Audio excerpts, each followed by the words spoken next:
introduce yourself first, right? Also. Students, counselors, families, good morning, good afternoon, or good evening, wherever it is in the world you are joining us. Thank you so much for joining StriveScan's virtual college exploration program. A few housekeeping items before we begin with Hillsdale College's session. First and foremost, you're encouraged to ask questions throughout this session via the Q&A button that you see on your screen. When you submit a question, it gets sent to our panelists, and they will work to answer the question during the session and at the conclusion of the session as well. A reminder, your camera and your microphone are turned off so the panelists cannot see or hear you, so any questions you have, type that in through the Q&A. This is one of 50 individual information sessions and panel presentations through tonight through the colleges that change lives. We encourage you to check out the upcoming sessions as well as the recorded sessions, all at the same place, strivescan.com/virtual/CTCL. And finally, when you signed up today, you received a barcode. You don't need that for this virtual program. And with that, I'm going to hand it over to Kelly and Jenny. Thank you so much, Zach. Welcome, everyone. We're so pleased to have you. Thank you for joining us for this information session on Hillsdale College. Let's see, I have a couple things for you here. My name is Jenny, and I am I'm the Director of Field Recruitment for the Admissions Office. I graduated from Hillsdale in 2008 with a major in politics and a minor in English. I was involved in the Christian Fellowship on campus. I was an RA. I got really involved in my politics department, in the art honorary. I took piano lessons. It was terrible at intramural basketball. So got really involved and have loved working for the college since then. I'm gonna let Kelly introduce herself, and then we'll start with our presentation. Thanks, Jenny. So my name is Kelly Kane. I am the Director of West Coast Recruitment for Hillsdale College, meaning that I work with students from Arizona, Southern California, Hawaii, and Alaska when they apply to Hillsdale. And this is the start of my 7th year in the office, and I've worked with a couple different territories during that time. I graduated from Hillsdale in 2014, so it's strange that this month is a decade since I started as a freshman at Hillsdale. And during my time there, I was an American Studies major, which is history, English, and politics together. I was a part of our version of an honors program called Collegiate Scholars. I was very active in my sorority and held leadership positions there, took private singing lessons, gave tours for the admissions office, and also was involved with some tutoring programs in the local schools. So I am going to be getting us started today. Jenny and I just want to start by saying we know it's been a challenging summer, that maybe you spent a bit more time at home than you normally expected to, but we are glad that we're able to connect with you now via this webinar, and we hope that it proves an opportunity for you to learn more about our alma mater, Hillsdale College, and also whether or not it might be a good fit for you in your college search. So we're going to start by talking a little bit about the history of Hillsdale, but we'll also be discussing Hillsdale's approach to classical liberal arts education, our various academic programs, the graduate placement rate, the student life experience, our honor code application process, and financial aid availability as well. And as Zach said when he introduced us, we will be ending with a Q&A session. So feel free to answer those questions throughout. You might be getting a typed response or a live video response at the end from us. So Hillsdale is a small, private, Christian, classical liberal arts college located in southern Michigan, as you can see there on our map. And Jenny, if we could go to the next slide, please. So a few of the sort of recognitions that Hillsdale's received is we are a member of Colleges That Change Lives, and we're excited to be a part of this group of presentations. We're also ranked a top 65 best liberal arts college according to US News and World Report. Princeton Review says we have a top 15 most accessible college professors, top 15 professors with best reviews, top 5 for students most engaged in community service, and also top 5 for best college newspapers. And all of this comes together to have an average class size of about 15, a 9-to-1 student to faculty ratio, and roughly 70% of our students are from outside of Michigan. So it's very much that small, personal, private college environment where you're going to get to know your professors. My biggest class at Hillsdale was 28, and my smallest, I was one of 4 students. So really getting that interaction with the professors in the classroom environment. And then on the next slide, I'm going to start with a quick history lesson. As I said, I was an American Studies major, so I am a bit of a history nerd, and this is one of my favorite parts of the college. But Hillsdale was founded in 1844, and we were founded as a liberal arts college that admitted students irrespective of sex, creed, color, and country of origin. And we're actually the first college in US history to have an anti-discrimination clause in our charter. And that being said, that meant that since 1844, we've admitted men and women alongside each other, students of all ethnic backgrounds, students of all religious backgrounds or lack thereof. So it really was this pioneering thing that we were doing in 1844, pre-Civil War, pre-19th Amendment. And so why does that matter today? I think it explains two parts of Hillsdale, the Christian identity of Hillsdale and the independence of Hillsdale. So in terms of the faith atmosphere, we are still today a Christian non-sectarian school. We are founded by Free Will Baptists, but as a place where anyone could come regardless of religious belief. You never had to sign something saying you were a Free Will Baptist as well, or even that you were a Christian. And that's something that we see as a part of our Christian identity. We are a Christian non-sectarian school. We're not tied to one specific denomination or church. And we think that being Christian morally obligates us to protect religious liberty for all people, not just Christians. And so that's why we say this Christian non-sectarian. So I'll talk a little bit more about that in student life later, what that looks like on campus. But I think that's reason number one, that our faith really matters to us and our historical story really matters to us.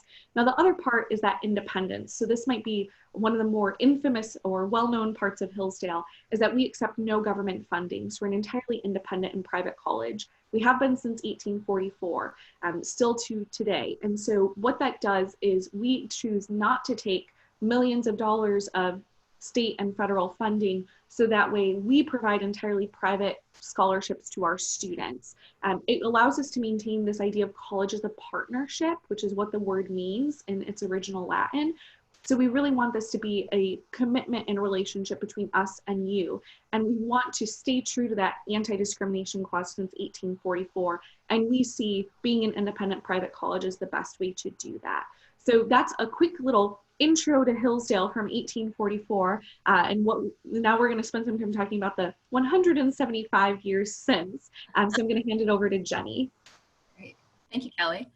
So I want to talk a little bit about the phrase classical liberal arts, because I think you hear about a lot of different liberal arts colleges, especially if you're looking at a lot of colleges within the CTCL group.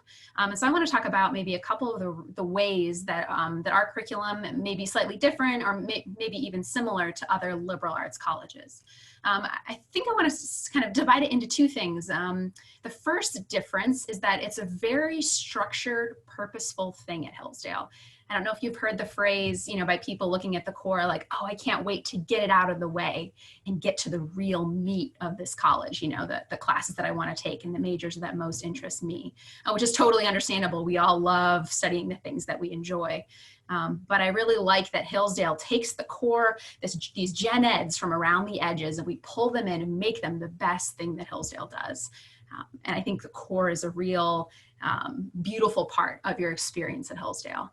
And what it does for the conversation across campus would be, because students share half the classes in common, whether you're majoring in biology or finance or music, you're going to have half your classes in common. So that means when you sit with someone at lunch or you're hanging out with someone in the residence hall, you have this thing in common that you can all talk about. You can all reference the same literary works or chemistry studies or whatever it is. You have this common vocabulary that not only gives you something to talk about, but also deepens the kind of conversation that you can have, because you can all assume that these other people know at least kind of what you're talking about.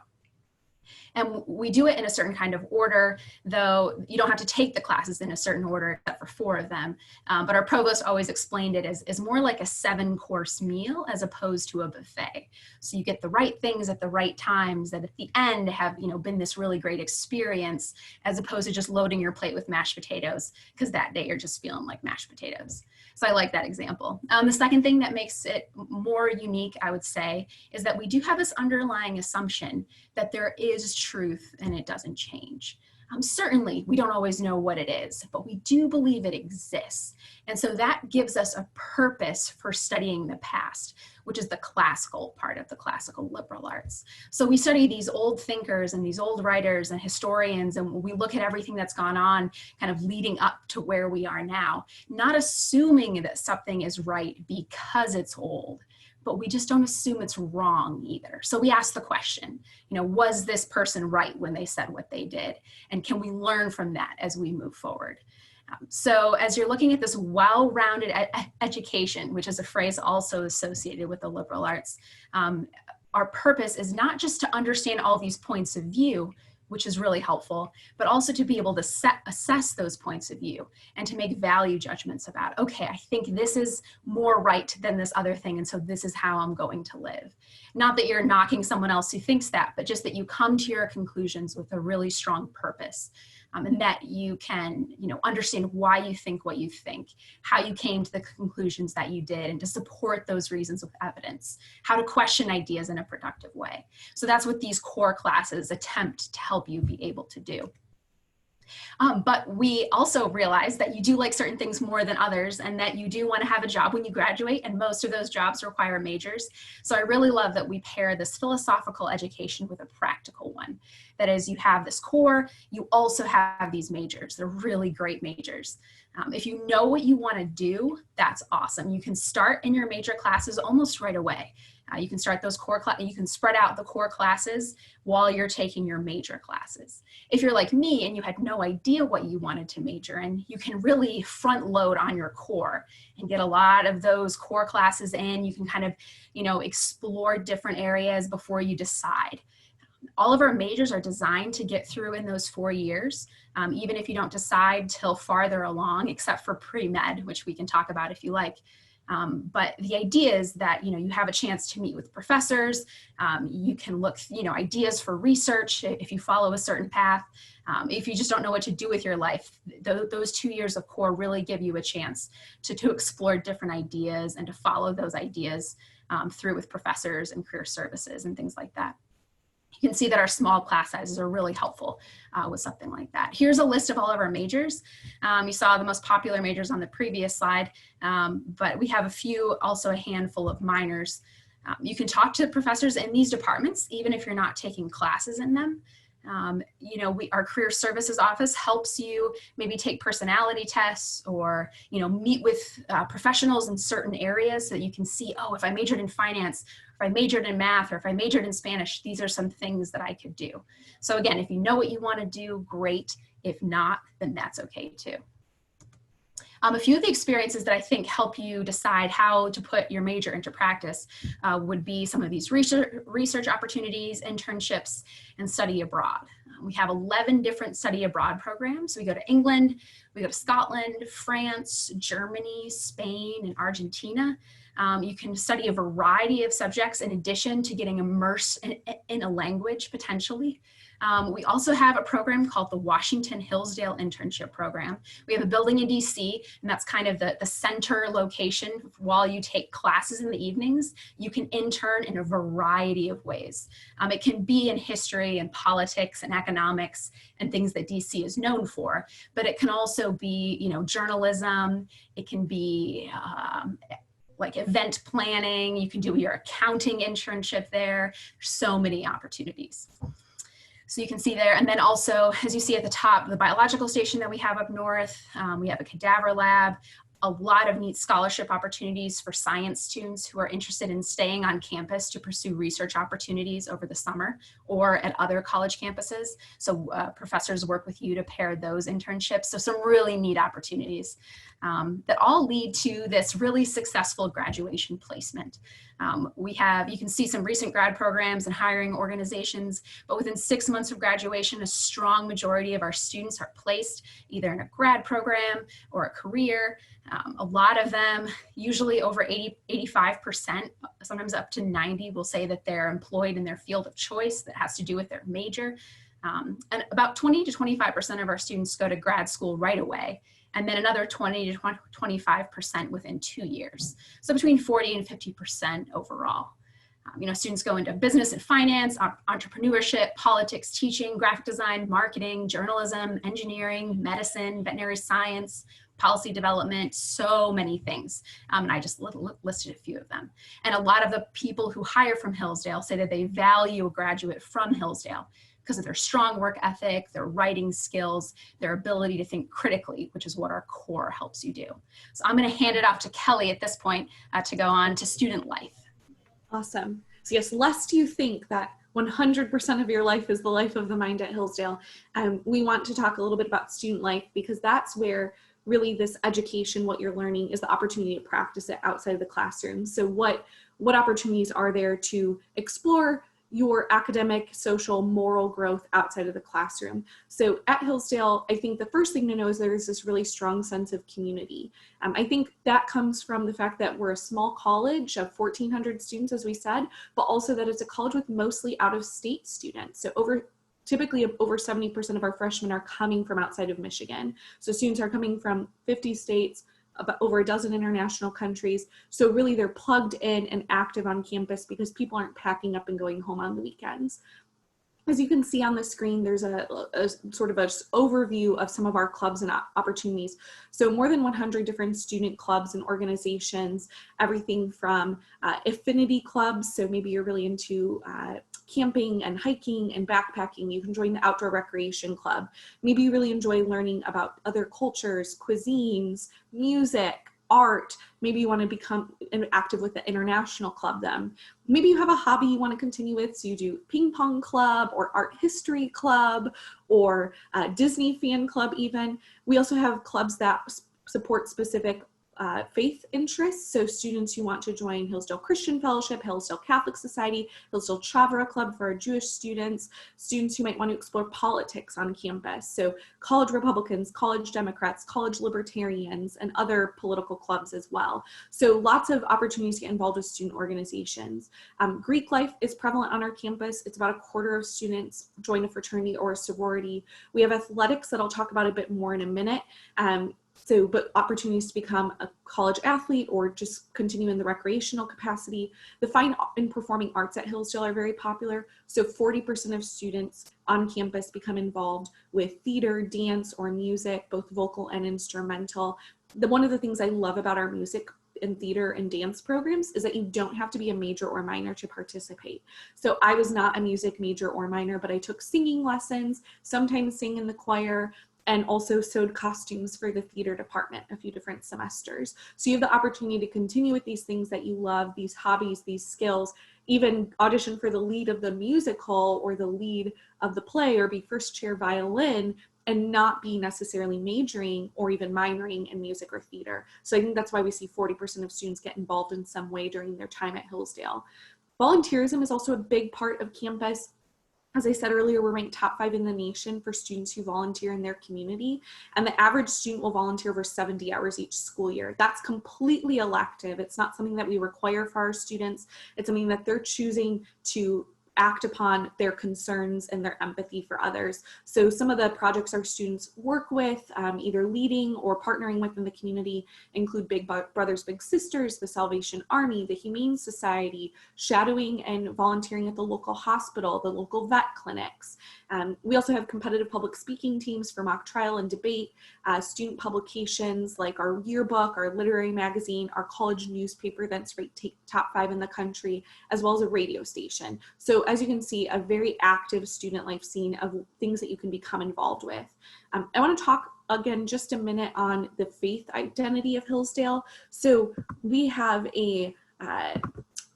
this Christian non-sectarian identity. So what that means again in practice is that the college identifies as Christian but doesn't require its students to. So we're very serious about you choosing faith for yourself or not. We really believe in that freedom of conscience, which is why the college since 1844 has not required students to sign a statement of faith. So we don't require you to sign something about your religious beliefs. We don't require you to attend chapel on a certain day of the week. We don't require you to attend chapel a certain number of hours a school year. Instead, it's much more opt-in at Hillsdale. So the chapel's available as a physical space on campus that you can pop in and out of if you're part of a club that uses this space. You can pop in and out of if you just want 10 minutes to yourself to gather your thoughts and have a moment of prayer or reflection. It's a space that our choir performs in. Everyone takes a Western theology class as that part of that core, but it's a survey of monotheistic religions. So I think Hillsdale's really on this spectrum of For some people, they want to have a locked in that the college identifies with one specific church and creed, and that the majority of students agree with that. And that's not Hillsdale.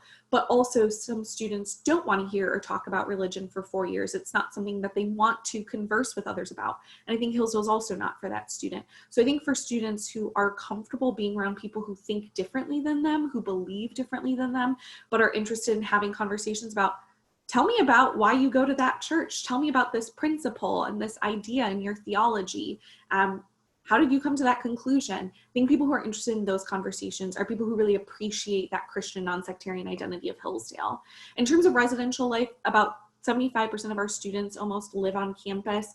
And then also one thing that I love is student employment. So about 60% of our students hold an on-campus job, which I think shows again that work ethic and that students are generally contributing towards their cost of attendance in some way too, that they take pride in being able to buy their books and pay for their sorority dues and buy their plane ticket home to California for Christmas break with that on-campus job.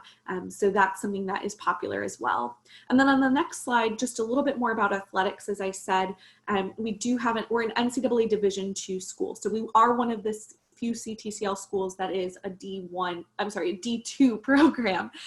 So we have 14 varsity sports. It's almost a quarter of our student body are D2 athletes. You can see the listing there of the 7 men's and 7 women's sports. We also have one co-ed and Division III NCIA team that is a competitive shooting sports team. So students who compete in the Olympic sport of shotgun. And then we also have for students who aren't quite D2 athletes, but who want to continue with athletics in some capacity, we have 16 club and 11 intramural sports. So club sports would be things like soccer, cheerleading, rugby, and the intramural sports would be things like flag football, dodgeball tournaments, etc. So it's very popular to be involved with athletics at Hillsdale, or even just to take advantage of our athletic facilities as a student. And then the last thing I want to talk about with student life is Hillsdale's honor code. So you can see here our honor code written out. It's 2 sentences. And so while Hillsdale students don't sign a statement of faith, they sign this honor code instead. And it's really an agreement of what sort of community, what sort of expectations we have for one another, what sort of values we're all trying to uphold in our community. So you can see that we challenge students to be honorable, to be honest, dutiful, respectful of others' rights, and that they think their education is promoting self-government. So I really love the gray frustration area that the honor code lives in, because we say, honest in word and deed. Okay, so we probably all agree that that means, don't plagiarize your work, don't cheat on an exam, you need to be academically honest. But honest in word and deed, does that mean that I have to do all the reading for the classes that is assigned to me? What are the boundaries of that? And I love that there's these gray areas that self-government challenges you to make a decision and to act in accordance with it.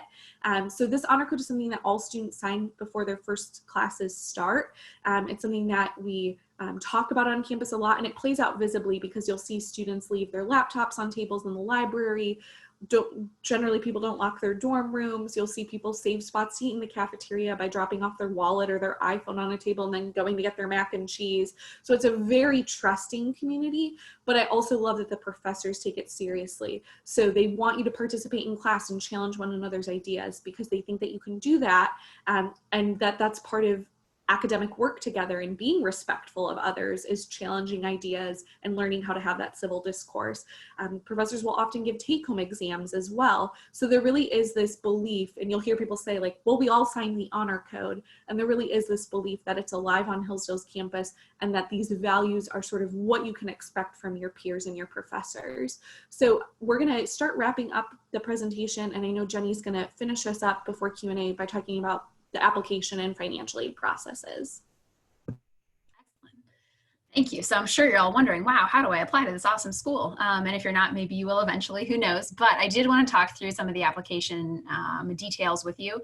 It's very similar to a lot of other colleges in that we do have our own application, but we also take the common application. So our application opened in June. The common application opened a couple of weeks ago. So we're ready to go. If you're a senior, feel free to apply whenever you like. You can see the deadlines below. Early decision is the binding agreement. As you can see here, we're not going to chase you down if you change your mind, but you are giving us your word that Hillsdale is your first choice. And if we admit you're agreeing to come. So if you're not sure of that, don't apply early decision. It's not a problem. You don't get any sort of priority consideration for applying early decision. You can apply regular decision at any time. And as long as you apply by January 1st, you'll be putting full consideration for all merit-based scholarships and need-based aid. We let you know within 4 weeks of our decision, assuming you apply by November 15th, we'll let you know a month later. So that's regular decision. Early decision, you can see a little bit sooner, which is nice too. So to complete your application, we need 2 letters of recommendation. We prefer that they be academic.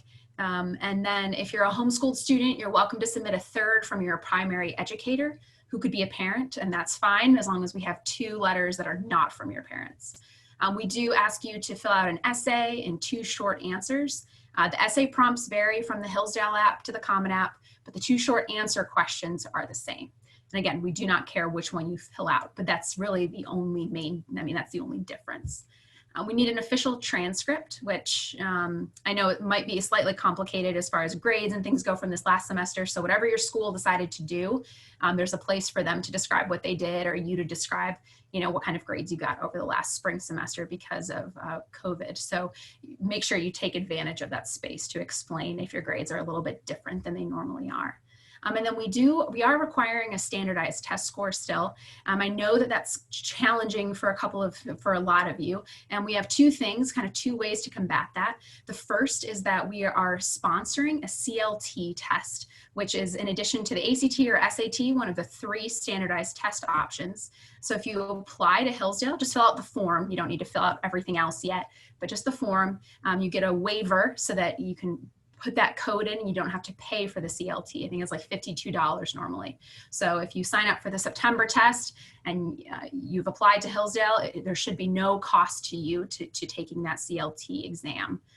We also will certainly hear any sort of extenuating circumstances, and if taking the test has been a hardship, we'd love to hear about that, not because it's happy news, but because we can certainly make accommodations for no test score. So keep those 2 things in mind. Maybe think about which you'd rather, or if you have time, we still have a few weeks to the CLT, so you may want to prep for it if that's interesting to you.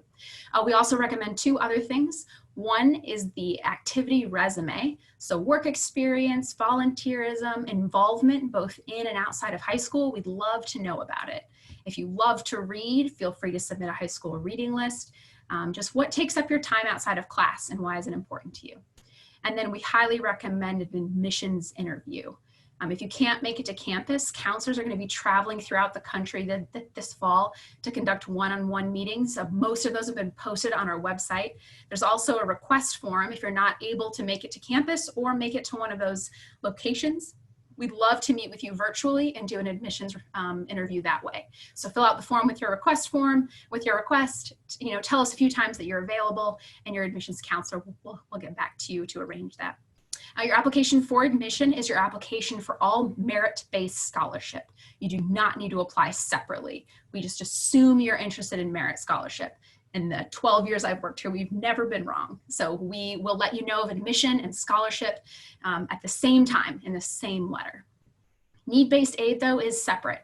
Even though we don't take any federal funding, which means we don't accept federal loans or grants, we do have need-based aid that mirrors a lot of those same programs. So instead of filling out the FAFSA for Hillsdale, you fill out our own form called the CFFS. It's easier to fill out than the FAFSA, but it is an additional form, so I apologize for that, but you can find it online, submit that. We'll consider you for loans and grants and scholarships, all based on need. And we'll present those opportunities to you. We don't put together a package until we know that you're admitted. So as soon as you're admitted, if you want to fill out that form and financially, we'll get back to you within a couple of weeks. So I hope that helps. And I'm going to invite Kelly back now, and we're going to start answering your questions. Awesome. So just as a reminder, feel free if you have questions about the student life experience, more on academic programs, application process, etc., feel free to send those via the Q&A now. So the first question, Jenny, which is related to this, I'll hand it over to you. But could you talk a little bit more about if a student is eligible for federal aid, perhaps like grant funds, loan programs, can that be used towards their education at Hillsdale? And I know it can't, so I'm kind of begging the question, but if you could talk about other opportunities as well. Of course, yeah. Yes, like I said, unfortunately, we can't take that exact money, but we use a similar way to measure need. And so if through the FAFSA, they've determined that your estimated family contribution is a certain amount, and they're offering these certain programs to sort of bridge that gap, we very likely will see that your estimated family contribution is about, if not exactly the same. And we may offer very similar programs. So we have things like the Pell Replacement Grant, which means it's for the same reasons you would get the Pell Grant, we give you this Pell Replacement Grant. So it's the same exact amount of money, it just comes from Hillsdale instead of from the government. So we have a number of these mirroring programs, but we also have additional programs that maybe the federal government can't offer. Things like the ARC Scholarship Loan, where if you are awarded that loan and then you average a GPA of a 3.3 over 2 semesters, it gets forgiven into a scholarship.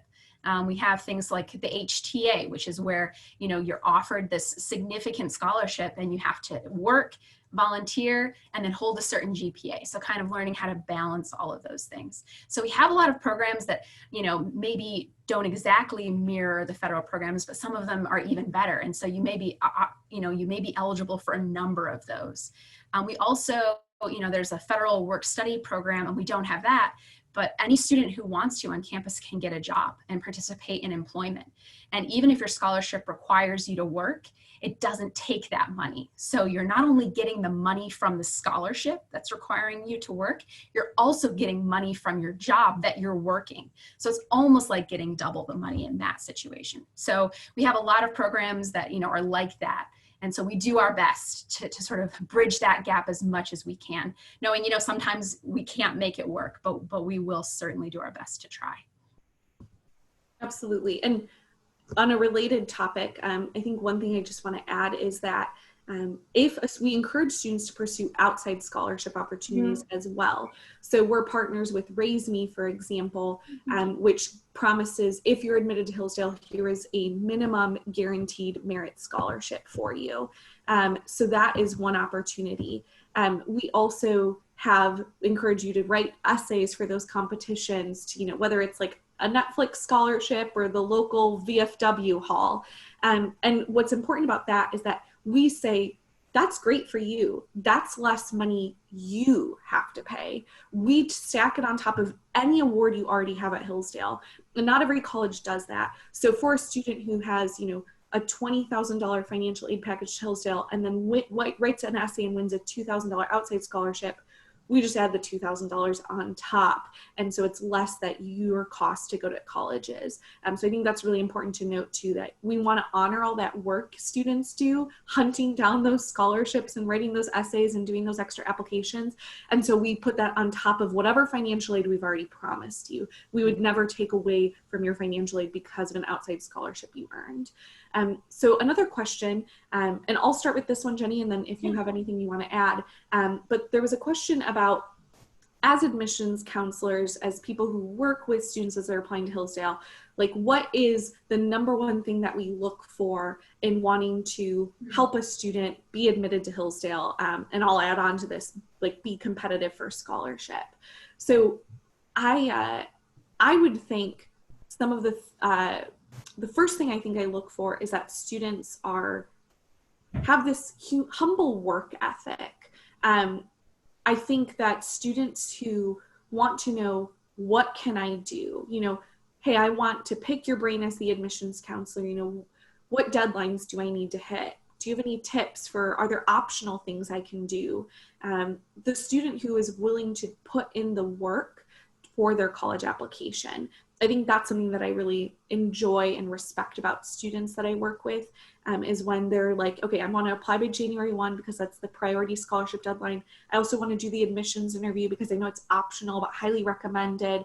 So they're kind of positioning themselves like, what can I do to maximize my odds and make myself as competitive as possible? So I'd say that's something that makes me as an admissions counselor. Of course, I'm happy to work with all students, answer their questions, help them make that college decision. You know, should you apply to Hillsdale? Okay, now you've been admitted. How can we help Hillsdale be affordable for you? But I think students who are eager and humble about wanting to work for it too, I think that sets them up well for Hillsdale, because it is a place where you'll be expected to work hard. And so I think people who are willing to do that because they think education is worth it, I think generally do well at the college too. I don't know if you have anything you want to add, Jenny. Not particularly, but I do think a couple of ways you can do that is whenever a college highly recommends something, you should always do that. So Kelly already kind of mentioned like, hey, is there anything else I can do? We've given you a couple clues in like highly recommending something. So definitely do those things. One is if you struggled in a particular class, but worked so hard and, you know, you really proved that, you know, you worked through, maybe you didn't get the A+ you were hoping for, but you still, you know, scraped through with a respectable grade, even if it wasn't what you wanted. If we can get a letter of recommendation from that teacher saying, wow, this person was terrible at Spanish, but I've never, you know, had a student who's worked harder than this student. That's what we want to know, because you're not always going to be awesome at everything you do at Hillsdale. Some of the classes are going to be really challenging. So what will happen when that happens? Are you going to sort of, you know, get down and work harder, or you're going to just sort of back up and kind of give up? So if we have some kind of evidence that like, oh man, you know, maybe they're not so great at this one thing, but here's evidence that they push through, you know, we call that grit, and we really like it. Yeah, absolutely. Another question that we have that I'll throw your way, Jenny, is if you could talk a little bit about faith opportunities for Catholic students specifically at Hillsdale. You know, specifically, is there a Catholic chapel or chaplain on campus? What does the sort of area parish look like, and then perhaps what the club is active with? Certainly. Yeah. So we do have one chaplain on campus who's employed by the college, and he's Anglican, Adam Rick, and he is really involved in faith life on campus. He helps coordinate the use of the chapel. He meets with students who want mentorship and spiritual direction. I think, you know, coordinates a lot of opportunities for all students, even if they're not of the Anglican tradition. So he's a great resource.